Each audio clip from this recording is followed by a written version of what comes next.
નજરને નજરથી મિલાવી દજો, એ તો અધીરો છે તને બધું જ આપવા માટે, પણ તું ચમચી લઈને ઊભો છે દરિયો માગવા માટે. તું ચમચી લઈને ઊભો છે દરિયો માગવા માટે. નજરથી નજરને મિલાવી દજો. સરસ.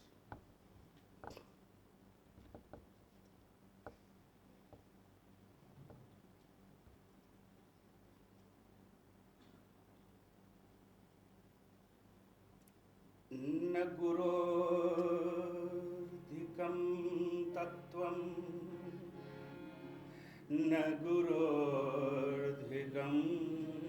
तपः तत्त्वज्ञानात् परं नास्ति तस्मै श्री गुरुवे नमः.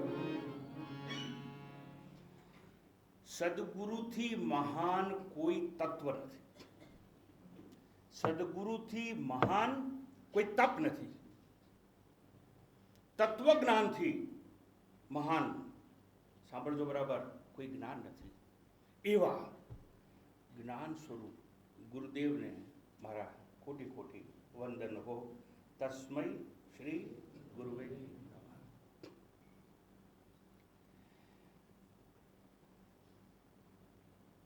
તમારા ઘરમાં છોકરાના વિવાહ કરવાના હોય તો સારી કન્યાની શોધ કરવી પડે. એમ કન્યાના મા બાપ સારા મૂર્તિયાની શોધ કરતા હોય છે. સારી સોસાયટીની શોધ કરવી પડે, પછી એમાં સારા ફ્લેટ કે ઘરની શોધ કરવી પડે. ફેશન બદલાઈ જાય તો નવા કપડાની શોધ કરવી પડે. ઘણી બધી વસ્તુઓ છે જીવનમાં કે જેની શોધ કરવી પડે. પણ યાદ રાખજો, સદગુરુની શોધ થઈ શકે નહીં. સદગુરુ શોધનો વિષય નથી. એક જ વસ્તુ જીવનમાં એવી છે કે જેની શોધ ના થાય. જ્યારે કોઈ પણ જગ્યાએ આગ લાગે છે ને, ત્યારે પવનની શોધ થતી નથી. જ્યાં પણ આગ લાગે ત્યાં પવન આપોઆપ ફૂંકાય છે. વાયુ ધસી આવે છે જ્યાં આગ લાગી હોય ત્યાં. વાયુની શોધ કરવી નથી પડતી, પવનની શોધ કરવી નથી પડતી. આપણે આપોઆપ ફૂંકાય. એમ તમારા હૃદયમાં જો મોક્ષની, મુક્તિની, જ્ઞાનની જ્વાળા પ્રજ્વલિત થશે તો વાયુ થઈને સદગુરુ ફૂંકાવા માંડશે. પણ તમારા હૃદયમાં જ્ઞાનની જ્વાળાઓ પ્રગટવી. યાદ રાખવાનું કે જેના હૃદયમાં જ્વાળા પ્રગટી છે એને ગુરુની શોધ નહીં કરવી પડે. તમે પૂછો તમારા અંતઃકરણને કે જ્વાળા પ્રગટી હશે તો ગુરુ આપોઆપ આવશે અને એ જ્વાળાને પ્રજ્વલિત કરી અને અંતે જ્ઞાનાગ્નિમાં પરિવર્તિત કરી નાખશે. જ્ઞાનાગ્નિ સર્વ કર્માણી ભસ્મસાત કુરુતે તથા. ગુરુ છે, સદગુરુ છે, એને આપણે આજે સ્મરણ કર્યું. શા માટે? જે પોતાને માટે જીવે એનું મરણ થાય, જે પરોપકારાર્થે અન્યને માટે જીવન જીવે એનું સ્મરણ થાય. સદગુરુ આખું જીવન ખપાઈ નાખ્યું આપણા કલ્યાણ માટે, બીજા માટે જીવ્યા. એટલે આજે એનું સ્મરણ કરીએ છીએ. ને એવા સદગુરુ, મેં કહ્યું તેમ, અંદર જો જ્વાળા પ્રગટ છે તો પવન થઈને, વાયુ થઈને ફૂંકાશે. અને યાદ રાખવાનું, સદગુરુ આપણને 4 રીતે મદદ કરે છે. વાયુ આંખે દેખાતો નથી પણ વાયશે ખરો, અને જ્વાળા પ્રજ્વલિત થાય એટલે ખબર પડે પવન ક્યાંકથી ફૂંકાયો છે. એમ ગુરુ, સદગુરુ કાં તો ચિંતન દ્વારા મદદ કરે, કાં તો દર્શન દ્વારા મદદ કરે, અને કાં તો સ્પર્શ દ્વારા, અને કાં તો સહવાસ દ્વારા. માછલી જ્યારે ઈંડા મૂકે છે ને, ઈંડા મૂક્યા પછી સરિતાના વહેણ તો વયા કરતા હોય અને માછલી તરી ચાલી જાય છે, પણ ગમે એટલે દૂર હોય પણ પેલા ઈંડાનું સેવન કરે છે અને ઈંડાનું ચિંતન કરે છે. એટલે ચિંતન દ્વારા સેવાય છે ઈંડા. માછલી ગમે ત્યાં હોય પણ ચિંતન કરે છે ઈંડાનું, અને ચિંતન દ્વારા જ ઈંડા સેવાય છે, બચ્ચા થાય છે અને નવી પ્રવૃત્તિ થઈને એ નવા પાછા માછલીના બચ્ચા 100 ઈંડા મૂકે, 200 ઈંડા મૂકે માછલી, અને એ વહેતા થઈ જાય છે. એમ સદગુરુ શિષ્ય જ્યાં હોય ત્યાં એનું ચિંતન કરે છે એના કલ્યાણ માટે. અને સદગુરુ જ્યારે ચિંતન કરે શિષ્યનું, ત્યારે ગુરુ શિષ્ય ગમે ત્યાં હોય પણ એનું કલ્યાણ થતું હોય, એનું હિત થતું હોય છે, એના કલ્યાણ માટે ચિંતન કરે છે. બીજું, દર્શન દ્વારા. કાચબો છે ને, એ જ્યારે ઈંડા મૂકે ને તો ચિંતન નથી કરતો, સેવતો પણ નથી, પણ જ્યાં ઈંડા મૂકે ને પછી દૂર ઊભો રહે કાચબો પાણીમાં અને એને જુએ કે આ ઈંડા છે, દર્શન માત્રથી. અને દર્શન માત્રથી ઈંડા સેવાય છે, બચ્ચા જન્મે છે. એમ સદગુરુ શિષ્ય જ્યાં હોય ત્યાં દૂરથી જ એના પર કૃપા દ્રષ્ટિ વરસાવે છે. અને એ કૃપા દ્રષ્ટિ કરે સદગુરુ એટલે એનું હિત થાય, એનું કલ્યાણ થાય. ચિંતન અને દર્શન શક્ય ના હોય ત્યાં સ્પર્શ દ્વારા, અર્થાત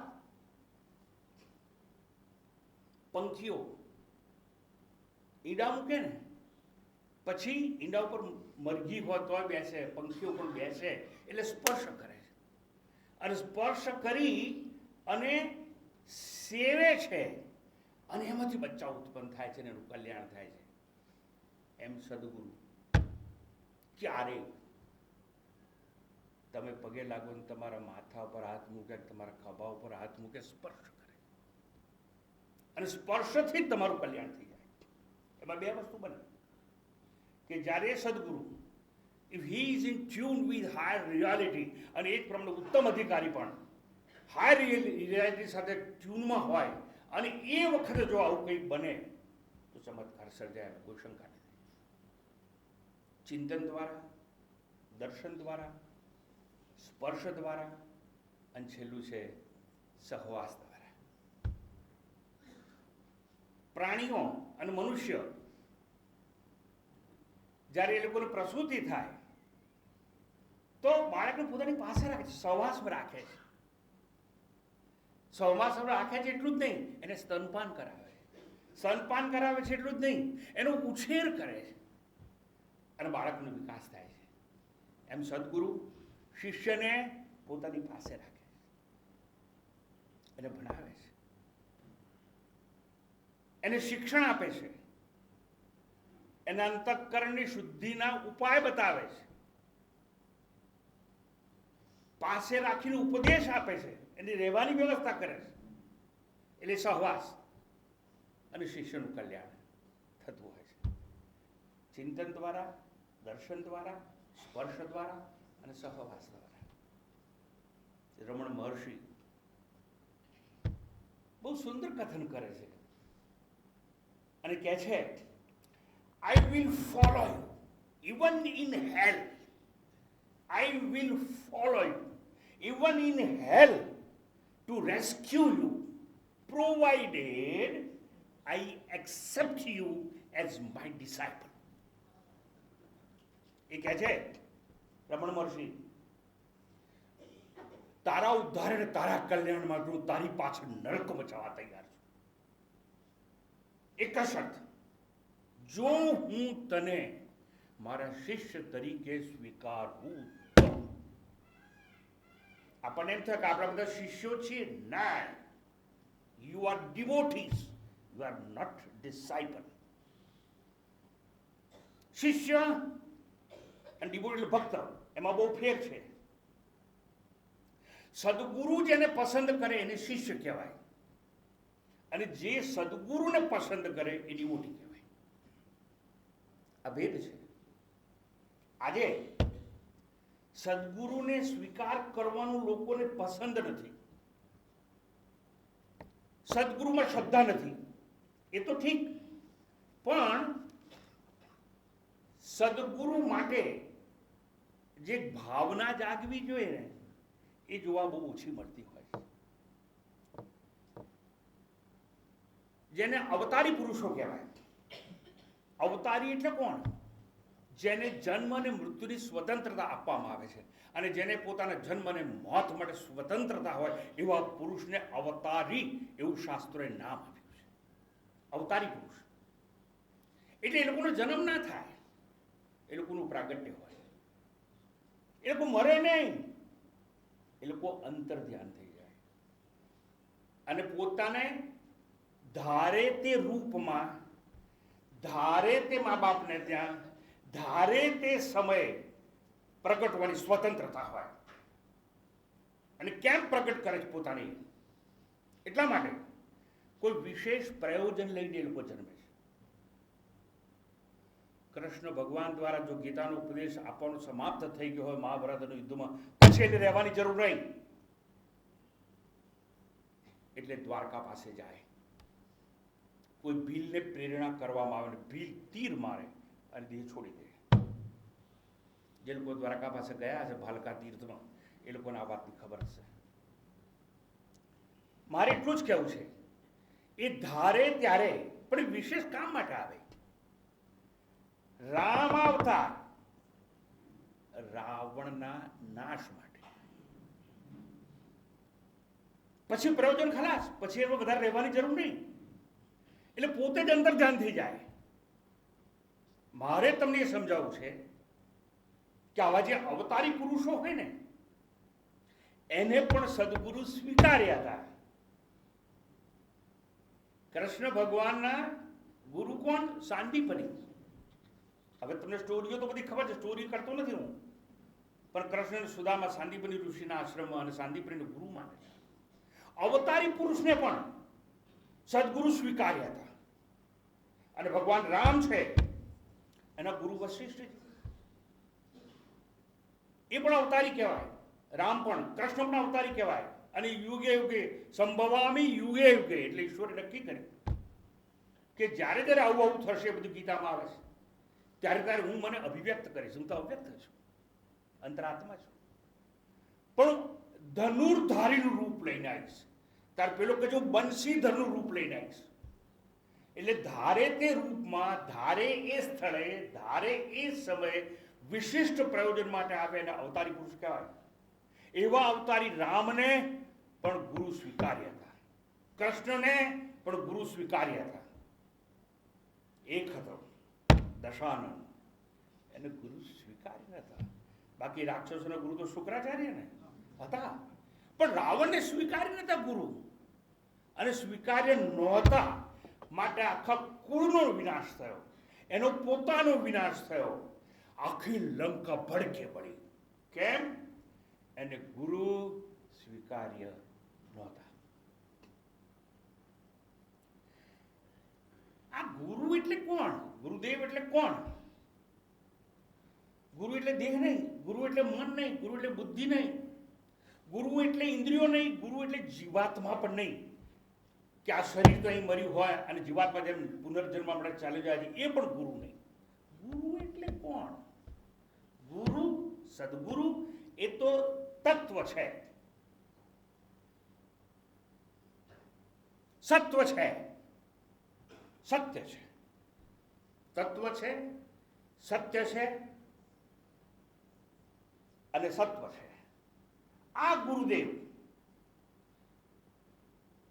શાસ્ત્રો તો એવું કહે છે, ઈશ્વરો ગુરુરાત્મેતિ ભેદત્રય વિવર્જિત. ઈશ્વર, ગુરુ અને આત્મા એ ત્રણેય એક છે. એમાં કોઈ ભેદ નથી. પણ એવું સમજાય ક્યારે? આપણને એવું સમજાય ક્યારે કે જ્યારે નિકૃષ્ટ તત્વમાં ઉત્કૃષ્ટની ભાવના કરતા આપણને આવડે ત્યારે. એક શિષ્ય એવો હતો કે જે હું સમજી શક્યો, અને એનું નામ છે એકલવ્ય. માટીની મૂર્તિ બનાવી, એટલે નિકૃષ્ટમાં ઉત્કૃષ્ટ ગુરુદેવની ભાવના કરી. માટીની મૂર્તિમાં એવી ભાવના કરી, બ્રહ્મ તત્વમસી ભાવ યાત્મની, એવું આવે છે શાસ્ત્રો. પણ એને એવી ભાવના કરી કે દ્રોણાચાર્યને સૂક્ષ્મ દેહે માટીની મૂર્તિમાં પ્રવેશ કરવો પડ્યો. એટલે હું શું કહું છું? ઈશ્વરો ગુરુરાત્મેતિ ભેદત્રય વિવર્જિતે, એમાં ભેદ નથી લગારે. એવું સમજાય ક્યારે? ત્યારે કે જ્યારે નિકૃષ્ટમાં ઉત્કૃષ્ટની ભાવના કરતા આપણને આવડે. એકલવ્ય તો માટીની મૂર્તિમાં ગુરુદેવ પ્રગટ કર્યા. આપણે હાડ માંસ ચામડામાં હરતા ફરતા દેહધારી કોઈ વ્યક્તિને ગુરુ ન માની શકીએ? પેલાએ તો માટીની મૂર્તિમાં ગુરુ પેદા કરેલા. પ્રશ્ન છે આપણી પાસે, આ ભાવનાનો પ્રશ્ન છે આખો. ગીતા તો વાંચીએ છે, ઈશ્વર સર્વભૂતાનામ હૃદયશેર્જુતિષ્ઠતિ, એવું કહ્યું તારા હૃદયમાં છે ઈશ્વર. તો સમજાય ક્યારે? હાડ માંસ અને ચામડાની હાલતી ચાલતી પેલી મૂર્તિ છે ને, એમાં તમને ઈશ્વરના દર્શન થાય તો તમારા હૃદયમાં પણ તમને ઈશ્વરના દર્શન થાય. ભાવનાનો પ્રશ્ન છે આખો. એક વસ્તુ બધાએ સમજી લેવાની. મેં કહ્યું આ એકલવ્ય એટલું સુંદર ઉદાહરણ છે આપણા સૌ માટે. એણે જડ મૂર્તિમાં ભાવનાથી ચેતના જગાડી અને ચૈતન્ય પ્રગટ કરાયું. આ એકલવ્ય છે ને, એ બ્રાહ્મણ નતો, એ તો ભીલ હતો. પણ એની દ્રષ્ટિ કેવી હતી? માટીની મૂર્તિમાં ગુરુદેવ દ્રોણાચાર્યની ભાવના કરી, દ્રોણાચાર્યને સૂક્ષ્મ દેહ અંદર આવાહન કર્યું, અને માટીની મૂર્તિને ચેતનમંથી કરી અદ્ભુત ધનુર્વિદ્યાનું જ્ઞાન એને પ્રાપ્ત કરેલું. એને માટે માટીની મૂર્તિ નથી, જડ નથી મૂર્તિ. અને કૃષ્ણ તો ગીતામાં કહે છે અવ્યક્ત મૂર્તિના.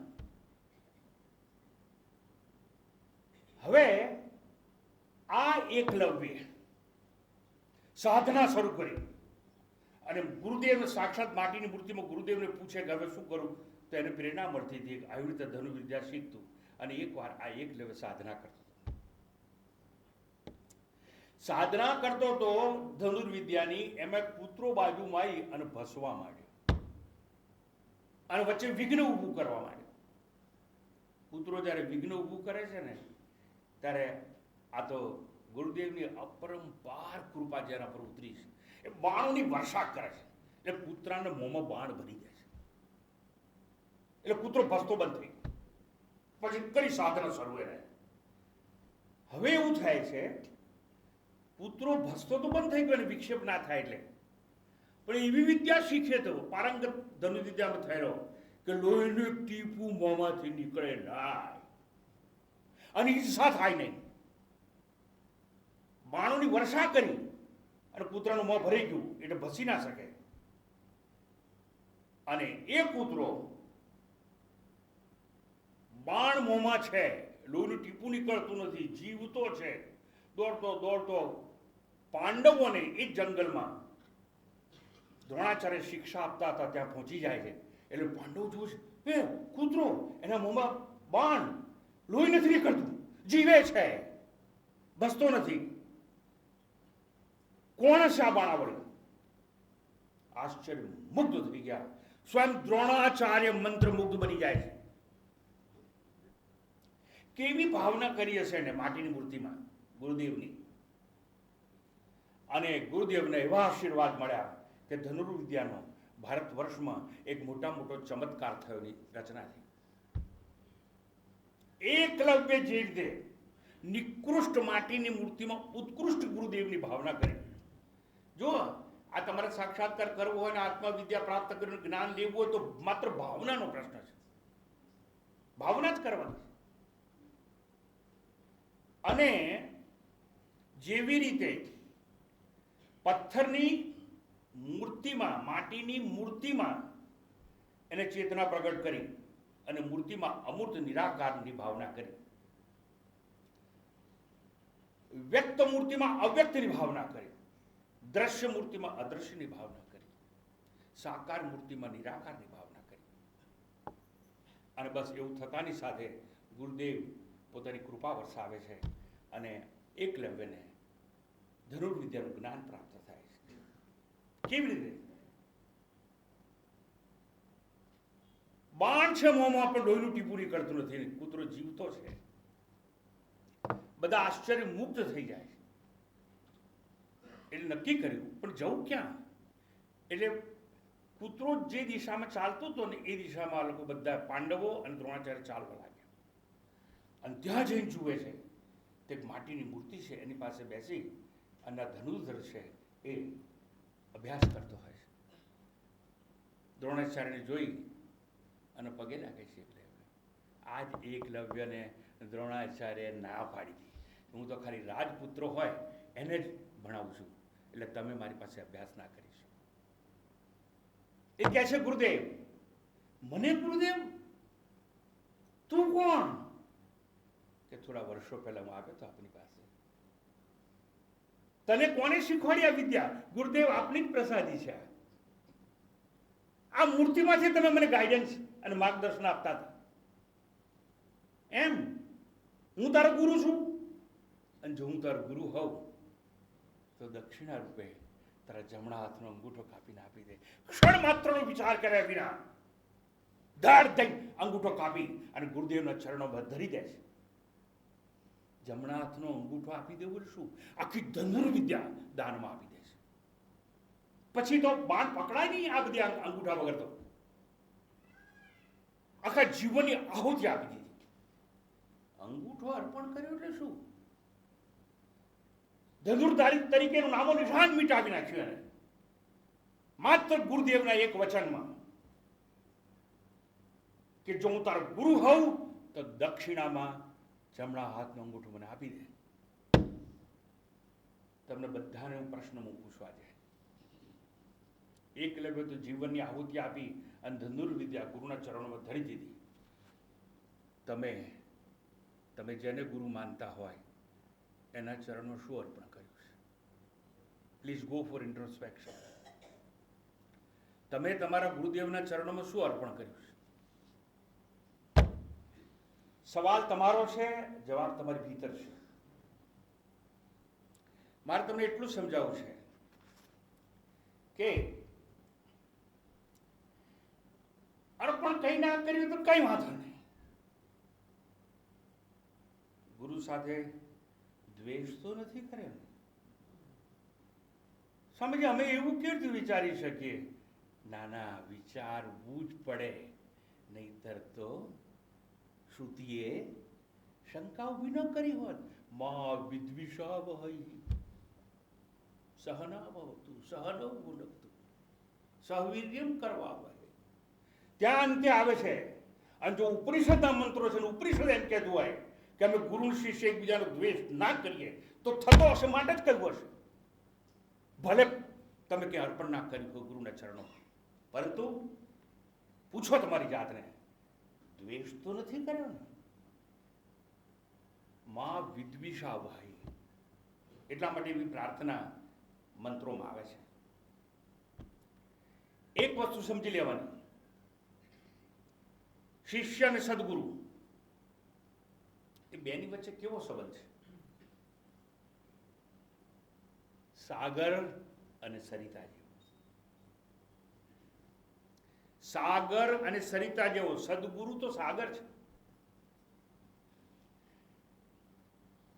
સરિતાને મીઠા જળ પરત કરવા માટે સાગર તપે છે. દોમ દીકતા ઉનાળામાં અને પોતાના ખારા જળનું બાષ્પીભવન કરાવે. બાષ્પીભવન કરાવીને વાદળા સર્જે છે. અને વાદળા થઈને જેમ ગંગોત્રી જ્યાંથી નીકળે છે, ગંગોત્રી કહેવાય, મૂળ કહેવાય, ત્યાંથી શરૂ કરી અને જ્યાંથી સરિતા નીકળતી હોય જ્યાં સમાપ્ત થતી હોય ત્યાં સુધી ધમધોકાર વર્ષા કરે. મીઠા જળની ખારા જળને બાષ્પીભવન કરી, વાદળા સર્જી, વર્ષા કરી અને સરિતાને એટલે શિષ્યને મીઠા જળ પાછા આપે છે. એમ સદગુરુને હંમેશા યાદ છે કે આ જ સરિતા, આ જ નદીઓએ અમને મીઠા જળ સાગરમાં આપેલા અને પોતાના નામ અને આકારનું વિસર્જન કરે. સાગરમાં ભળ્યા પછી ગંગા ગંગા રહેતી નથી, નર્મદા નર્મદા રહેતી નથી, કાવેરી કાવેરી રહે, ગોદાવરી ગોદાવરી રહેતી નથી. પોતાના મીઠા જળ સમર્પિત કરી અને ખડ ખડ વહેતી સરિતા ઘૂ ઘૂ ઘૂઘરતો સાગર બની જાય છે. એ સાગરને યાદ છે. એટલે સાગર જ્યારે પોતાના ખારા જળને ઉપર ચડાવે છે અને પરત કરે છે વરસાદ દ્વારા, ત્યારે સાગર વિચારે છે હું તો દેવામાંથી મુક્ત થઈ ગયો આજે. અને એ સાગર એટલે સદગુરુ. સદગુરુ સાગર જેમ કષ્ટ સહન કરે છે, વિદ્યા પ્રાપ્ત કરે છે. પણ તમે જ્યારે વિદ્યા લો છો ત્યારે તમને ખબર નથી કે આ વિદ્યા મેળવવા માટે સદગુરુએ કેટલી તપસ્યા અને કેવું દુઃખ વેઠ્યું. સાગર જેમ પોતાના ખારા જળનું બાષ્પીભવન કરે છે તપીને, એમ સદગુરુ કષ્ટ સહન કરે છે, વિદ્યા પ્રાપ્ત કરે છે. અસંગ શસ્ત્રે સંસાર વૃક્ષનું છેદન કરે છે. આ સદગુરુ વૈરાગ્યના રણમાં રખડે છે, બ્રહ્મ વિદ્યાનું ઝરણું શોધી કાઢે છે અને પોતે પહેલા પાન કરે છે અને પછી જ્ઞાનની પરબ બની અને જ્ઞાનામૃત વહેંચવાનો પ્રયાસ કરે છે. સદગુરુ જ્ઞાનની પરબ બને. અન્યની જ્ઞાન સુધા તૃપ્ત કરવા માટે ગુરુ અને શિષ્ય આ બે વચ્ચેનો સંબંધ સાગર અને સરિતા જેવો ક્યારે થાય? જ્યારે શિષ્ય અને સદગુરુ વચ્ચે રાગ અને દ્વેષનું સ્મશાન સર્જાય. ગુરુ અને શિષ્ય વચ્ચે રાગ અને દ્વેષનું સ્મશાન સર્જાય ત્યારે સરિતા અને સાગર જેવો સંબંધ છે એ સર્જાતો હોય છે. સ્નેહનો અખંડિત અવિરત અભિષેક સદગુરુ પોતાની કૃપા દ્વારા શિષ્યો પર કર્યા કરે છે. આજે આ પર્વ આપ સૌને યાદ છે. એ દિવસે હું પણ પરમાત્માને પ્રાર્થના કરું કે આપના સદગુરુની અપરંપાર કૃપાની વર્ષા આપના ઉપર હંમેશા થયા કરે. આ સદગુરુ ઉપદેશ કેવી રીતે આપે છે? સદગુરુ શ્રુતિ દ્વારા, યુક્તિ દ્વારા, યુક્તિ મીન્સ લોજિક, ન્યાય, શ્રુતિ એટલે ઉપનિષદ, શ્રુતિ દ્વારા, યુક્તિ દ્વારા અને પોતાના જીવનની અનુભૂતિ દ્વારા શિષ્યનું કલ્યાણ કરવાનું નક્કી કરે છે. શ્રુતિ, યુક્તિ અને અનુભૂતિ. ઋષિ વશિષ્ઠજીને જ્યારે પ્રશ્ન પૂછવામાં આવે છે અને કેટલાક લોકો વશિષ્ઠજી રામના ગુરુ એને પ્રશ્ન પૂછવામાં આવ્યો કે આ બધા લોકો સંસારના મોહમાં ફસાયેલા છે, સંશયગ્રસ્ત છે, છતાં એ બધા માણસોનો ઉદ્ધાર કે ઉન્નતિ કેમ થતી નથી? પ્રશ્ન આટલો છે. સંસારમાં ફસાયેલા લોકોનું કલ્યાણ કે ઉદ્ગતિ ઉદ્ધાર કેમ થતો નથી? વશિષ્ઠજી કહે છે ચાલો તમને કથા કરું છું. જુઓ, સદગુરુની અનેક રીતો, મેં કહ્યું શ્રુતિ એટલે ઉપનિષદનો સહારો લઈને મંત્રો દ્વારા પણ શીખવાડે, લોજિક ન્યાય દ્વારા પણ શીખવાડે અને જીવનની અનુભૂતિ દ્વારા અનેક દ્રષ્ટાંતોની ભરમાર એ લોકો પાસે હોય. દ્રષ્ટાંતોના અરણ્ય લોકોના ખજાના હોય. એટલે વશિષ્ઠ ઋષિ છે ને એ કહે છે, સાંભળો, એક આંબાનું ઝાડ હતું, એના પર બહુ કેરીઓ આવી હતી, ભરપૂર કેરીઓ લદાયેલી હતી ને આંબો લચી પડ્યો હતો નીચે. એમાં જે રખેવાળ હતો ને આંબાનું, એક દિવસ આવે છે, રખેવાળ આવી આ બધી કેરીઓ તોડવા માંડે છે, અને હંમેશા પાકી કેરી જલ્દી લોકો લઈ લે, અને જે ભરાવદાર દેખાતી હોય, પાકી હોય, સુગંધ મહેક આવતી હોય, એટલે પેલા રખેવાળે બધી. એક કેરી એવી હતી કે જે એને વિચાર્યું કે મારે આંબાનો સાથ છોડવો નથી. એટલે પેલો રખેવાળ તોડતો હતો ને, એ તો પાંદડા પાછળ એવી સંતાઈ ગઈ કે એને પેલો રખેવાળ જોઈ શક્યો નહીં, અને એ તો બધી પાકી કેરીઓ તોડીને ઉતરી ગયો નીચે. પેલી હંતાઈ કેરી ત્યાં ત્યાં રહી. પછી એવું થયું કે પેલો તો બધી કેરીઓ પાકી કેરીઓ તોડીને લઈ ગયો. આ જો વશિષ્ઠજી વાત કરે પેલા, અને કહે છે કે પેલી એક કેરી જે આખા આંબા પર બચી ગઈ હતી ને, એ કેરી બીજા દિવસે હવાર પડી એટલે વિચારવા લાગી કે હું તો એકલી પડી ગઈ છું, આ આંબા ઉપર હવે કોઈ નથી, તો હવે મને એમ થાય છે કે નીચે કૂદી પડું અને પેલી બધી મિત્રો છે મારી સહેલીઓ, બધી કેરીઓ, એને મળી આવું. પણ એટલામાં તરત વિચાર છે, અરે કંઈ મળવાની જરૂર નથી, તું તાર રહી ગાડી. એટલે જો આંબાનો સાથ અને સંગાથ છોડવા એ કેરી તૈયાર નથી. કેમ? મોહમાં ફસાઈ ગઈ છે, આંબા સાથે રહેવું છે એને. પછી એવું થાય છે, સંશય અને શંકા પેદા થાય કે કૂદી પડું, મળી આવું, કે ના કૂદી પડું, અહીં જ રહું. એમ કરતા કરતા એવું બન્યું કે શંકા અને સંશયનો કીડો છે ને એને હેરાન કરવા લાગ્યો કે કૂદું કે ના કૂદું. એમાં દિવસો વીતી ગયા, કેરી સુકાવા લાગી. પછી એવું થયું કે એની છાલ હતી ને એ દેખાવમાં નકામી થઈ ગઈ, અને અંદર ગોબા પડવા લાગ્યા કેરી. છેવટે એવું થાય છે, એટલી હુકાઈ ગઈ કે એટલી ગોઠલી હતી ને બીજું બધું ખરી પડેલું. પછી એવું થયું, એક દિવસ વાવાઝોડું આવ્યું અને કેરીને નીચે પાડી દીધી. વશિષ્ઠજી કહે છે વાર્તા પૂરી થઈ.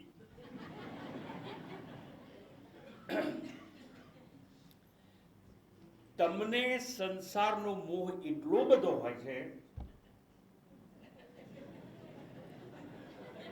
કાલે છોડીશ, પરમ દિવસ છોડીશ, પણ એ કાલ તો આવતી જ નથી. હવે તમને કહું, હું અમદાવાદી મૂળ, અને અમદાવાદની સડક ઉપર બહુ ફરતો હતો. તે પાનનો ગલ્લો હતો ને, એ પાનના ગલ્લા પર એવું લખ્યું હતું કે આજે રોકડા કાલે ઉધાર. તો આપણે કાલે જઈશું તો ઉધાર મળશે જ ને. બધું કાલે જઈને એ બોર્ડ વાંચીએ તો કાલ તો આવે જ નહીં ને. બહુ સરસ આ અમદાવાદી લોકો લખે, આજે રોકડા કાલે, એ કાલ આવે જ નહીં કોઈ દિવસ. એમાં આપણે સંસાર વૃક્ષનું છેદન કરી શકીએ ને એવું સામર્થ્ય આપણામાં આવે નહીં, કારણ કાલ આવતી નથી. સંસારીજનો જો સંસારને નહીં છોડે, સંસાર તો એક દિવસ છોડી દેવાનો છે. સંસાર તમને છોડી દેશે. જેમ વાવાઝોડું હોય ને પેલી કેરી પડી ગઈ, પછી પોટલીથી કચરા ભેગી થઈ ગઈ, એમ નક્કી આપણે કરવાનું, કચરા ભેગું થવું તો વાંધો નહીં. એટલે વશિષ્ઠજીએ આટલી વાર્તા કરી અને પૂર્ણ વિરામ મૂકી દીધું. પણ યાદ રાખવાનું, આપણે કોઈ જીવનમાં કોઈ પણ ક્ષણને પૂર્ણ વિરામ નહીં મૂકવાનું, અલ્પ વિરામમાં જીવવાનું. હજુ કંઈક છે. આ સદગુરુ જો સંસાર વૃક્ષનું છેદન કરાવી શકે તો સદગુરુ શું ના કરાવી શકે? પણ પાછો આપણને પ્રશ્ન થાય છે કે આપણે ભણેલા છીએ, ગણેલા છીએ, આપણે વાંચતા આવડે, આપણે શાસ્ત્ર જાતે વાંચી શકીશું. પણ યાદ રાખવાનું, શાસ્ત્રો વાંચવાથી સદગુરુની અંદર જે જ્ઞાન છે એ આપણે મળવાનું નથી. સદગુરુ એટલે કોણ? જે શાસ્ત્ર, શાસ્ત્રી, સાધન, ધ્યાન, યોગ, યાગ, દર્શન, યાત્રા અને કર્મ આ છોડાઈ શકે એને સદગુરુ કહેવાય. સમજાય છે? આ છોડાઈ શકે, પકડાવે નહીં. પણ પકડાવે ક્યારે? તમે એટલા અપરિપક્વ હોય તો શરૂઆતમાં જેમ તમે કેજી ક્લાસમાં હોય તમને શીખવા માટે એ ફોર એપલ એમ શરૂઆતમાં બરાબર તમને ક્યાંક દર્શને જાઓ, મૂર્તિને ચાંદલા કરો શરૂ, પણ જે ગુરુ મૂર્તિ પકડાવે ને એને છોડાવતા પણ આવડવું જોઈએ, અને એને સદગુરુ કહેવાય. એટલે જે છોડાવી શકે સાધનને એ સદગુરુ કહેવાય. જેવી રીતે આપણને શીખવાડવામાં આવે કે શ્રદ્ધા રાખો, શ્રદ્ધા રાખો, શ્રદ્ધા રાખો, પણ શ્રદ્ધા ક્યાં સુધી રાખવાની? શ્રદ્ધેયની પ્રાપ્તિ ન થાય ત્યાં સુધી શ્રદ્ધા રાખવાની. એકવાર શ્રદ્ધેયની પ્રાપ્તિ થઈ જાય પછી શ્રદ્ધાની આવશ્યકતા રહેતી નથી. શંકા અને સંદેહ નિર્મૂળ થઈ જાય. સચોટ તમને ગીતા ભણાઈને કોઈ કહી દે કે તું શરીર નહીં, તું તો આત્મા છું, સત છું, ચિત્ત છું, આનંદ છું, અને ખબર પડી ગઈ ધારો કે, તો શંકા નિર્મૂળ થઈ ગઈ. અને શંકા અને સંદેહ નિર્મૂળ થઈ જાય પછી સાધના કે સાધન નિરર્થક છે એવું જે શીખવાડે એને સદગુરુ કહેવાય. છોડાવી દે, પકડાવે એવું નહીં. ચીનની અંદર એક મોટો ધનુર્ધર થઈ ગયો. એ રાજના દરબારમાં જઈને કહે છે, રાજા સમ્રાટ, આ દેશનો મોટા મોટો ધનુર્ધર છું એવું તમે જાહેર કરો. મારાથી શ્રેષ્ઠ ધનુર્ધર આ દેશમાં કોઈ નથી. સમ્રાટને ભર સભામાં એને આવું કહ્યું, હું રાજ્યનો શ્રેષ્ઠ ધનુર્ધર છું, અને જો તમને એવું લાગે મને કોઈ પરાજિત કરી શકે એમ છે, એને હાજર કરો, હું એની સાથે સ્પર્ધા કરવા તૈયાર છું. અને પછી તો તમારે જાહેર કરવું જ પડશે કે હું આખા રાષ્ટ્રનો શ્રેષ્ઠ ધનુર્ધર છું. રાજાએ સમ્રાટ હોશિયાર કે જો ભાઈ આ ધનુર્વિદ્યાનું મને કંઈ જ્ઞાન નથી, જા પેલો મારો દ્વારપાળ ઊભો છે ને એને પૂછ, એ બધા ઘણા ધનુર્ધરોનું ઓળખે છે અને એ તને જવાબ આપશે. હું તો રાજ દરબારે ખટપટે આ બધું ચલાવું છું, ધનુર્વિદ્યાનું મને કંઈ જ્ઞાન નહીં. સારું, એટલે સમ્રાટે દ્વારપાળ પાસે મોકલ્યો. એને પેલો દ્વારપાળ પાસે ગયો, દ્વારપાળનો સંપર્ક સાધ્યો. તો દ્વારપાળે કહ્યું કે જો મારો એક મિત્ર છે ને હામેલા જંગલમાં રહે છે અને એ મોટો ધનુર્ધર છે, અને જો તારે જાહેરાત કરાવ્યો સમ્રાટ પાસે કે તું રાજ્યનો શ્રેષ્ઠ ધનુર્ધર છે તો પહેલા એને મળી જાય. જો એને મળ્યા વગર તું કરાય તો તું પસ્તાઈશ, કારણ કે પેલો તરત પરાસ્ત કરી દેશે, એ બહુ મોટો ધનુર્ધર છે. કે સારું, એટલે આ તો ભાઈ જંગલમાં ગયો. જંગલમાં જઈ અને પેલા દ્વારપાળે જે કહ્યું હતું એના મિત્રને મળ્યો, અને મળ્યા પછી એને લાગ્યું કે આની સામે તું કંઈ નથી, એટલે મારે આની પાસે જે ધનુર્વિદ્યા છે એ શીખી લેવી જોઈએ. હવે જ્યારે એવું કહ્યું શીખી લેવી જોઈએ અને પેલા જોડે વાર્તાલાપ કર્યો તો કે મને તમે સ્વીકારો. સારું, રહે ગાડી. 3 વર્ષ સુધી પેલો જંગલમાં રહેતો હતો ને, એણે જંગલમાં રહેતો હતો, એણે આની ધનુર્વિદ્યા શીખવાડી. હવે એવું થયું, આ જંગલમાં રહેતો તો એની પાસે 3 વર્ષ સુધી રહ્યો, અંદર ધનુર્વિદ્યાનું જ્ઞાન લીધું, પણ એના મનમાં નિર્ણય આવ્યો કે હું આ જ્યાં સુધી જીવે છે ત્યાં સુધી હું કોઈ દિવસ રાષ્ટ્રનો શ્રેષ્ઠ ધનુર્ધર બની શકું એમ નથી. એટલે આનું કાસળ કાઢી નાખવું જોઈએ આપણે. જો ગુરુ એટલે ગુરુ હોય એટલે માસ્ટર કી હોય. થોડાક દિવસથી પેલા શિષ્યનું વર્તન જોતા જોતા આ ગુરુને ખબર તો પડી ગઈ કે આ મારો બેટો કંઈ ગડબડ છે. એટલે એના ધ્યાનમાં તો હતું કે આ કંઈ કારસ્થાન કરશે કોઈ દિવસ. અને આ તો જંગલના ગુરુ હતા, એટલે એક દિવસ મોટો ભારો લાકડાનો માથે ઉપાડી અને આવતા હતા.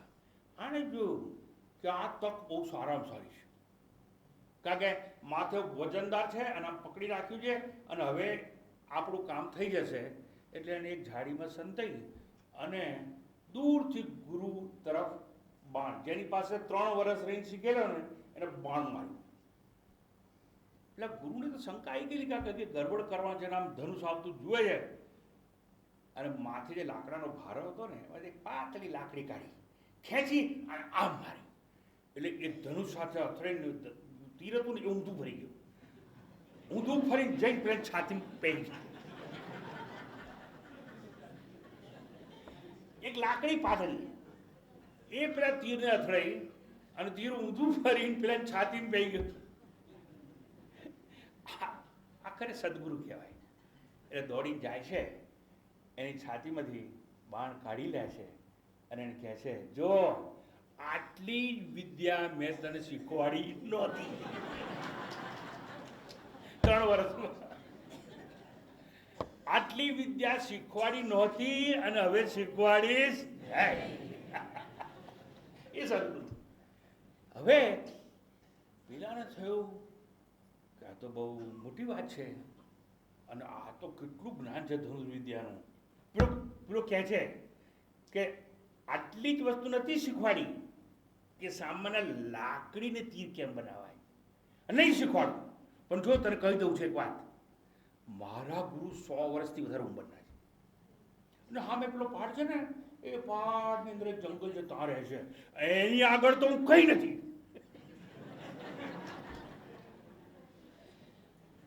અને તારે કઈ જાણવું હતું હવે, એ 100 વર્ષના છે ને એની ફાયદા. એને થયું કે મારે તો પેલા સમ્રાટને એમ કહેવું હતું કે આખા રાષ્ટ્રનું શ્રેષ્ઠ બાણાવળી છું. પછી એવું થાય છે અને જો આ ગુરુ પાસે 100 વર્ષના ગુરુ પાસે શીખી જાઉં તો કદાચ મારો નંબર લાગે. એટલે તો ત્યાં તો ગયો ભાઈ. પણ એવું થાય છે કે પેલા ગુરુ પહાડની ટોચ ઉપર ઉભા છે, વચ્ચે મોટી ખીણ હોય છે, આનું ગજુ નથી ચાલતું, સાંકડી કીડી. એને જોયું કે હું જીવતો પહોંચી જ નહીં શકું, એટલે દૂરથી બૂમ મારે છે. ગુરુદેવ પ્રણામ પ્રણામ કરીને ગુરુએ સાંભળ્યું, એટલે કોણ હશે આ? તો પછી એને કહે છે કે અહીંયા આવ, કે મારી હિંમત નથી, હું આવી શકું એમ નથી. પણ આખરે મેં કહ્યું ને, એ સદગુરુ ચાલી અને એની પાસે આવે છે. બોલ. તો કે આ તમારો એક શિષ્ય છે, એને મને આવું કહ્યું હતું અને આપનું નામ આપ્યું હતું, એટલે હું આવ્યો છું. હવે એવું થાય છે, અલા મારો પેલો શિષ્ય એવો કેવો કે તારે જ્યાં ડફોળ નહીં મોકલ્યો છે? અલા હજુએ મારા ચેલા પાસે શીખ્યા પછી તું આ ધનુષ અને બાણ ખભે એનો ભાર ઉચકીને ફર્યા કરે છે. યાદ રાખ, ધનુર્વિદ્યા આવડી જાય ને પછી ધનુષ અને બાણ બંને તોડીને ફેંકી દેવાના હોય. જો મારા ખભા પર કઈ છે? જગન્નાથ, તમારા ખભા પર કઈ નહીં. અને મારો ચેલો પેલો જે માથા ઉપર લાકડાનો ભારો લઈને જતો હતો, એના ખભા પર ક્યાં ધનુષ હતું? એટલે તારા જીવન મારી પાસે મોકલીને શું મારા શિષ્ય ભૂલ કરી? 100 વર્ષના હતા આ ગુરુ. પછી એને શિક્ષણ આપે છે, કહે છે કે મારા ગુરુ જીવે છે અને દર વર્ષે એક વાર હું એના દર્શન કરવા જાઉં છું અને ગુરુ દક્ષિણા આપવા જાઉં છું. આ ગુરુ પૂર્ણિમા જેટલે કહું છું, વર્ષમાં એક વાર જાઉં છું કે એના દર્શને. પણ તું જો શ્રેષ્ઠ ધનુર્ધર બનવાનું સ્વપ્ન સેવતો હોય તો એક વસ્તુ યાદ રાખ, ધનુર્વિદ્યા શીખ્યા પછી ધનુષ્યનો ભાર ઉપાડીને ક્યાંય જવાય નહીં. એક ગુરુ તો ખડખડાટ રસવા લાગ્યા હતા, તો કેવો ધનુર્ધર હશે કે હજુ ભાર ઉપાડીને ફરે છે? એટલે કે મને ગુરુજી તમારી વાત સમજાતી નથી, એ મૂર્ખ. ધનુષ અને બાણ તો ધનુર્વિદ્યા શીખવા માટેના સાધન છે. અને જો ધનુર્વિદ્યાની સિદ્ધિ તને પ્રાપ્ત થઈ ગઈ હોય તો સાધનનો ભાર ઉપાડી અને ફરાય નહીં. આવું શિક્ષણ આપે છે, એને સદગુરુ કહેવાય. તું તો ધનુર્વિદ્યામાં જો બહુ કાચો છે કે છે,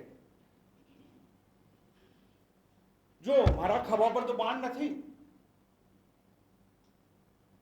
એમ શાસ્ત્રો હોય ને એ માથે ઉપાડીને ફરાય નહીં. શાસ્ત્રો તો ગ્રંથાલયની માત્ર શોભા હોય. શાસ્ત્રોનો સાર, શાસ્ત્રોનું તત્વ, શાસ્ત્રોનું સત્વ એ મનમાં સંગ્રહી અને વિહાર કરાય. શાસ્ત્રો તો સાધન છે, ગ્રંથાલયની શોભા બની શકે. એટલે મારે તમને એટલું જ સમજાવવું છે કે જ્યારે કોઈ પણ વસ્તુનો સાધન તરીકે ઉપયોગ કરીએ ને પછી એને છોડતા પણ આવડવું જોઈએ. જે લોકો વીણા શીખતા હોય ને એ વીણા છે ને એ સિદ્ધ કર્યા પછી એના તાર તોડી નાખે. વીણા છે ને એ સૂર, તાલ અને લય એને પકડવાનું સાધન છે, પણ તમને સૂર, તાલ, લય પકડતા આવડી જાય પછી વીણાનું કામ નહીં. તમે જોયું છે મોટા મોટા સંગીત કરો છો ને આવું વાજિંત્ર રાખતા હોય પેલા સૂર પકડવા માટે બાજુમાં, અને એક સૂર પેલા હાર્મોનિયમમાંથી કાઢીને આગળ ચલાવે, પણ આવડી જાય પછી જરૂર નહીં એની. ન આવડતો એ સૂર ને તાલ પકડતા ત્યાં સુધી જરૂર, એ સાધન છે. પછી તો ગાયક પેલા સૂર તાલ પર રમણ કર્યા કરતો હોય છે. સાચો સદગુરુ સાધનો દર્શાવી અંતે એને છોડાઈ દે છે, અને માટે એ ગુરુનું ઋણ ચૂકવવા માટે આવી ગુરુ પૂર્ણિમાનો ઉત્સવ રાખવામાં આવે.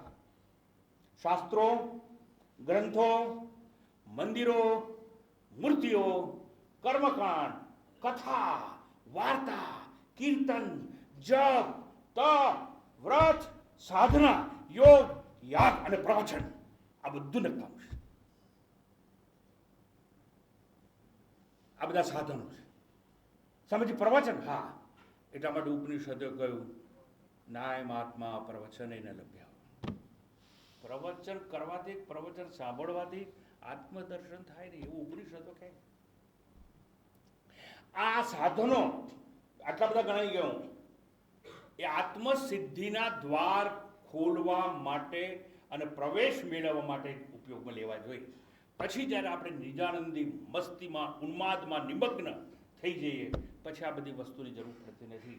એક વસ્તુ અંતે કહું, આ સાધનો આટલા બધા શાસ્ત્ર, ગ્રંથો, મંદિરો, મૂર્તિઓ, યાત્રા, કર્મકાંડ, કથા, વાર્તા, કીર્તન, જપ, તપ, ધ્યાન, વ્રત, સાધના, યોગ, યાગ, પ્રવચન, આ બધા સાધનો. હવે આ બધા સાધનો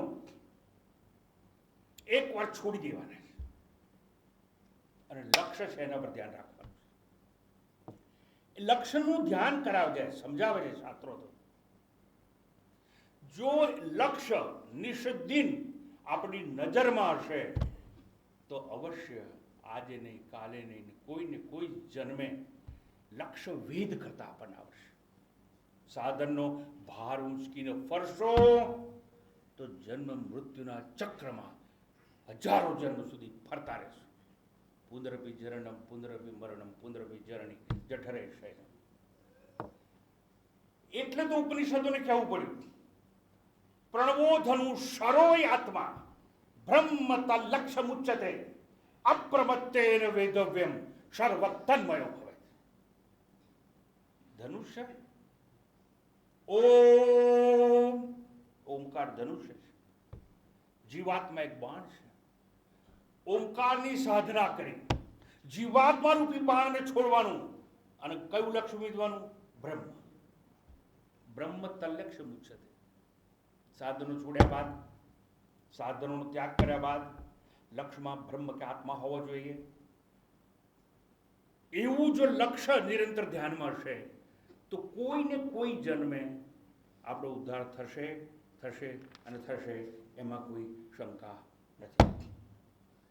છેલ્લે હવે તિતિક્ષાની ગુરુ ચાવી કે માસ્ટર કી જો આપણને કોઈ આપી શકે તેનું નામ છે સદગુરુ. આપણા સૌમાં જો મોટા મોટો અભાવ હોય તો આજે તિતિક્ષાનો છે. અને જગતગુરુ શંકરાચાર્ય, આખી પરંપરાની વાત છે. જગતગુરુ શંકરાચાર્ય આ તિતિક્ષાનો બોધપાઠ આપણને આપતા સમજાવે છે. સહનમ સર્વ દુઃખાનામ અપ્રતિકાર પૂર્વકમ ચિંતા વિલાપ રહિતમ સા તિતિક્ષા નિગદ્યતે. સહન કર સર્વ દુઃખાના, જેટલા દુઃખ આવી પડે ડરવાનું નહીં, સહન કરવાનું. અપ્રતિકાર પૂર્વકમ, પ્રતિક્રિયા નહીં કરવાની. Don't react. We don't know how to act and therefore we react. અને એક્ટ એટલે જે ખરેખર કર્મ કરવું જોઈએ એ આપણને આવડતું નથી. પ્રતિક્રિયા વગર કરવાનું.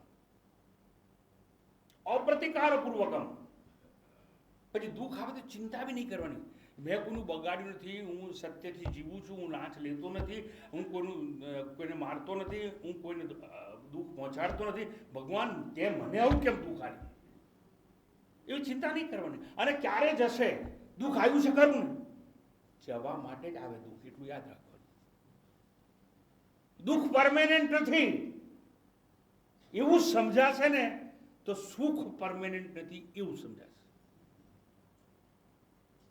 એટલે સહનમ સર્વ દુઃખાના, અપ્રતિકાર પૂર્વકમ, ચિંતા વિલાપ, ચિંતા નહીં કરવાની, રોદડા નહીં રોવાના કે ક્યારે છૂટાશે, ક્યારે છૂટાશે. અરે છૂટાશે ત્યારે છૂટાશે, તું ચિંતા મુક્ત થાય ને, પણ ના થવું તો વધારે દુઃખી થાય. એટલે જો તિતિક્ષા એટલે શું, બધું સહન કરવું. જીવનમાં પ્રતિકૂળ સંજોગો આવે, વિઘ્ન આવે, દુઃખના પહાડ તૂટી પડે, ત્યારે જ સમજવાનું કે આ કસોટી કે પરીક્ષા ઈશ્વર લે છે. અને ઈશ્વર જ્યારે તમારી પરીક્ષા લે ત્યારે પેપર સહેલું ના હોય, અઘરું પેપર હોય. ઈશ્વર જ્યારે પરીક્ષા લે ને ત્યારે કસોટી બહુ આકરી હોય. એવું સમજી અને દુઃખને સહન કરવાનું. અને એટલું વિચારવાનું, આવ્યું છે ને જશે, જવા માટે. કોઈ પણ વ્યાધિ છે ને એ ઉપાધિ ના આવે, પણ વ્યાધિ આવે ને એટલે સમજી લેવાનું કે જવા માટે જાય છે. થોડી ધીરજ રાખવાની, પ્રતિક્રિયા નહીં કરવાની, ચિંતા નહીં કરવાની, બળાપો નહીં કરવાનો. અને પરમાત્મા કસોટી લે છે એવું ધ્યાન રાખવાનું. કદી હાર કબૂલશો નહીં. આજે અંતિમ વાત કરું, લઘુતા ગ્રંથિથી પીડાવાનું નહીં. ઇન્ફિરિયોરિટી કોમ્પ્લેક્સ, કાં તો આપણે સુપિરિયોરિટી કોમ્પ્લેક્સથી પીડાતા હોઈએ ને, કાં તો ઇન્ફિરિયોરિટી કોમ્પ્લેક્સથી, લઘુતા ગ્રંથિ. હું તો કરી જ ના શકું ના, એટલે તું કેમ ના કરે, તું જ કરી શકે. હાર નહીં કબૂલવાની કોઈ દિવસ. જીવન તો સંગ્રામ છે, અંત સુધી અણનમ થઈ અને યુદ્ધમાં ઉભા રહેવાનું. અને એવો સંદેશ કૃષ્ણ પરમાત્મા આપે છે, મામ અનુસ્મર યુદ્ધ છે તસ્માત સર્વેષુ કાલેષુ. હરેક સમય, હરેક પળે મારું સ્મરણ કર અને યુદ્ધ કર. આ જીવન તો એક સંગ્રામ છે અને કોઈ દિવસ પીછળ નહીં કરવાની. મને મોક્ષ નહીં મળે એવું વિચાર શા માટે કરીએ આપણે? આ ક્ષુદ્ર વિચાર કહેવાય. જો એવો વિચાર કરો તો તમે ક્ષુદ્ર છો. કોઈ જાતિમાં જન્મે ક્ષુદ્ર નહીં, ક્ષુદ્ર વિચારો જેના હોય એ ક્ષુદ્ર છે. તિતિક્ષા સાથે બ્રહ્મ ભાવનામાં મંડ્યા જ રહેવું તો સિદ્ધિ મળશે, મળશે ને મળશે. નહીં મળે એવું કદાપી બનશે ના. સહન કરતા શીખવાનું, ધીરજ રાખવાની. એક મોટો સમ્રાટ થઈ ગયો, પ્રસંગો અને સંજોગ એવા આવ્યા કે એ સમ્રાટને પોતાના વજીરને, પોતાના મુખ્ય પ્રધાન છે ને, એને ફાંસીની સજા જાહેર કરવી પડી. અને કહે છે મૃત્યુદંડ, દેહાંત દંડ આપો. પણ એ રાજ્યમાં એવો નિયમ હતો કે જેને દેહાંત દંડની સજા આપવામાં આવે ને એને દેહાંત દંડ આપો, ફાંસી આલો, એ પેલા પૂછવામાં આવે, ભાઈ તારી છેલ્લી ઈચ્છા શું છે? અને છેલ્લી ઈચ્છા અમે પૂરી કરીએ પછી ફાંસી ચડાવે. મને મારા એ દિવસો યાદ આવે છે, ફાંસીની વાત આવી એટલે કે હું પણ એક જમાનામાં સરકારે નક્કી કર્યું હતું, એટલે આ સાબરમતી જેલમાં જતો હતો અને જેને ફાંસી આપવાની હોય એના આગલા દાડે મારે જવાનું હોય અને પછી એને હું ગીતાનો પાઠ ને બધું ભણાવું કરું. પણ મેં જોયું હતું જ્યારે પેલા જલ્લાદ લેવા આવે ને તાળું ખોલીને અને ઝાડો પેશાબ બધું થઈ જાય, રિએક્શન થાય. આ વજીર છે એને સમ્રાટે એમ કીધું તને ફાંસી લટકાવો, પણ તારી છેલ્લી ઈચ્છા શું છે અમને કહી દે અને તારી જે ઈચ્છા હશે અમે પૂરી કરીશું. એક જ કે ફાંસીમાંથી મુક્તિ આપવાની ઈચ્છા નહીં કરવાની. એના સિવાય તારી જે ઈચ્છા હોય કહી દે. એટલે રાજાએ સમ્રાટ આવી વાત કરી એટલે ચોધાર આંસુએ રડવા લાગ્યો. એટલે સમ્રાટ કહે છે, આટલો બધો બહાદુર અને અમારા રાજ્યનો તો આ મુખ્ય પ્રધાન કહેવાય, વજીર, અને મોતની વાત આવી એટલે બાયલા જેમ રડવા માંડે છે. એટલે પેલો વજીર કહે છે, હું મોતથી ડરતો નથી, મને રડવું તો બીજી વાતે આવે છે. અરે, મોતથી ડરતો નથી, રડવું બીજી વાતે આવે છે? તો હા, તો કે તારી જે વાત હોય કર, હું વચન આપું છું કે તારી ઈચ્છા પૂરી થશે. એ પેલો વજીર કહે છે, સમ્રાટ જવા દો, મારી ઈચ્છા તમે પૂરી નહીં કરી શકો. ચલો ચડાવવો પડે ને રાજા. એટલે પેલો સમ્રાટ કહે, તું મારા માટે શું ધારે છે? હું સમ્રાટ છું, ધારું એ કરી શકું, તારી બધી ઈચ્છા પૂરી થશે, તારે જે માગવું એ માગ, અને આ બાયલા જેમ રડવાનું બંધ કર. તો કે મોતથી ડરીને રડતો નથી સમ્રાટ, આ જે ઘોડા પર તમે આવ્યા છો ને, એ ઘોડાને જોઈને મને રડવું. આ જે ઘોડાને તમે બેહીને આવ્યા છો, એ ઘોડો તમે બુદ્ધિને મારી જોડે વાત કરો, એ ઘોડાને જોઈને મને રડવું આવે. તો શું વાત છે કે? તો કે છે ને, હું જીવનભર આવા ઘોડાની શોધમાં હતો, પણ આવી ઓલાદનો ઘોડો મેં જોવા ના મળ્યો. અને આજે જ્યારે તમે એના પર બેસીને આવ્યા છો, ત્યારે મારી પાસે જીવવાનો સમય નથી, મને તો કાલ સવાર ફાંસી આપવાની છે. એટલે પણ વાત શું છે એ તો કર. આ ઘોડાને જોઈને કે જો સમ્રાટ, સાચું કહું કે છે ને, આ ઘોડાને આકાશમાં ઉડાવવાની વિદ્યા મને આવડે છે. ઘોડાને આકાશમાં, હું ઘોડાને આકાશમાં ઉડાડી શકું એમ છું. પરંતુ અમુક જાતની, અમુક ઓલાદનો ઘોડો હોત તો જ જીવનભર હું શોધતો રહેતો. વિદ્યા તો મારી પાસે હતી, ઘોડાને આકાશમાં ઉડાડું. પણ આજે તમે આ ઘોડા પર બેસીને આવ્યા, અને આ ઓલાદ જ એવી છે કે જે શીખી શકે ને ઉડી શકે. સમ્રાટ કહે છે, અલા, આ ઘોડાને ટ્રેનિંગ આપી અને તારા આકાશમાં ઉડાડવો, તારે કેટલો સમય જોઈએ? તો મારી એક જ વર્ષ જોઈએ, અને એક વર્ષમાં તો બધું ટ્રેન કરી દઈશ આ ઘોડાને. આ ઉઠશે આકાશ. સમ્રાટ તમે બેહો, તમને લઈને જાય કે. એટલે સમ્રાટ કહે, જો ભાઈ, એક જ વર્ષ તારે ટ્રેનિંગ માટે જોઈતો હોય તો હું તને એક વર્ષ આપું છું, તારી સજા માફ. પણ જો ઘોડો ઉડે તો તારી સજા માફ એક વર્ષમાં. જો નહીં ઉડે ઘોડો તો યાદ રાખજે, ફાંસી તો આપીશું ને તારી બધી મિલકત જપ્ત કરી દઈશું, તારા બહેની છોકરાને તને ઘરવાળ કાઢી દીધું. કા ગુરુજી, વાંધો નહીં. હવે જુઓ, આ કેટલો હિંમતવાળો માણસ. એણે એમ કહ્યું કે હું એક વર્ષમાં આ ઘોડાને ઉડાડી શકીશ, એવું ટ્રેનિંગ આપી શકીશ. સમ્રાટ વિચારે છે કે ઓહો, આ ઘોડો જો આપણને ઉડાડીને બતાવે પછી આપણે ઘોડા પર બેસીને આ રાજમાંથી પેલા રાજમાંથી આપણી તો વાહ વાહ અને નામના મળશે આપણને. એટલે પછી હાર કે જા, તું તૈયારી બધી કર. એટલે આ ઘેર ગયો. એટલે એની પત્ની કહે છે, અરે કાલ સવારે તો તમને ફાંસી આપવાની છે, તમે અહીં ઘેર કેમ ના આવી ગયા? એટલે પેલું કે કથા કરી બધી, આવી મેં આવું કહ્યું, અરે તમને ઘોડો ક્યાં માખી ઉડાડી આપે નથી, આ ઘોડો ઉડાડવાનું તમને ક્યાં આવડે છે કે? એટલે કે ચૂપ રહે, થોડી ધીરજ રાખ. સહનમ સર્વ દુઃખાનામ અપ્રતિકાર પૂર્વકમ. એ કહે છે કે જો આ ઘોડો ઉડાડવું કે ના ઉડાડવું, એક વર્ષ તો જલસા કરીશું ને આપણે કે. એટલે આ બૈરી પાછી રોવા માંડી, કકરાટ કરવા માંગી કે બધી બહેનોને ખબર હોય કે એનો વર બહુ જ બણગા ફૂંકતો હોય આવા. એટલે કે તમને ક્યાં ઘોડું ઉડાડવાનું વિદ્યા આવડે છે?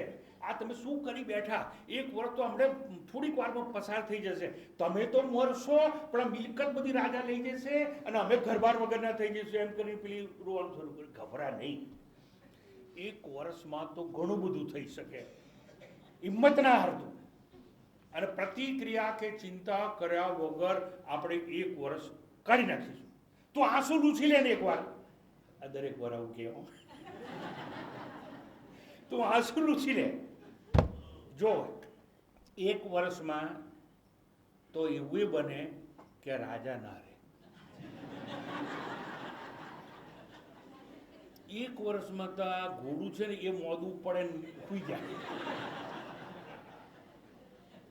અને એવું બને કે ઘોડું અને રાજ સમ્રાટ બંને હોય ને હું એ જતો રહું.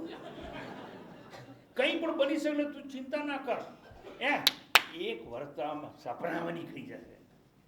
અને ભાઈ ખરેખર બન્યું એવું કે 6 મહિનાની અંદર પડોશી રાજાએ આક્રમણ કર્યું. આ રાજા હારી ગયો, એનો દેશ નિકાલ થયેલો. રાજો તો ગયો અને ઘોડું મોઢું પડ્યું. આ વજીર મૃત્યુ દંડથી બચી ગયા. તમને કહું છું, તિતિક્ષા રાખજો. સદગુરુ જ આવો સંદેશ આપી શકે. સહનમ સર્વ દુઃખાનામ અપ્રતિકારપૂર્વકમ ચિંતા વિલાપ રહિતમ સા તિતિક્ષા નિગદ્યતે. સહનની આવડત હો તો મુસીબતમાં રાહત છે. સહનની આવડત હો તો મુસીબતમાં રાહત છે. હૃદય જો ભોગવી જાણે તો દુઃખ એ પણ એક દોલત છે. માટે કોઈ દિવસ હાર કબૂલ ના કરશો. આ માસ્ટર તિતિક્ષા રાખવાની. ચિંતા વિલાપ રહિતમ સા તિતિક્ષા નિગદ્યતે. આજે ગુરુ પૂર્ણિમાએ તમારે જે કોઈ ગુરુદેવ હોય એને પ્રાર્થના કરવાની કે તિતિક્ષા મને વરદાનમાં આપી દે. અને જો તિતિક્ષા તમારા જીવનમાં આવશે તો તમે જે સિદ્ધિ ધારો છો ને એ સિદ્ધ કરી શકશો. એમાં કોઈ શંકા નથી. પરમાત્માના ખૂબ ખૂબ આશીર્વાદ આપના પર ઉતરે એ વિનમ્ર પ્રાર્થના સાથે મારી વાણીને વિરામ આપું છું. ઓમ પૂર્ણમદ પૂર્ણમિદં પૂર્ણાત પૂર્ણમુદચ્યતે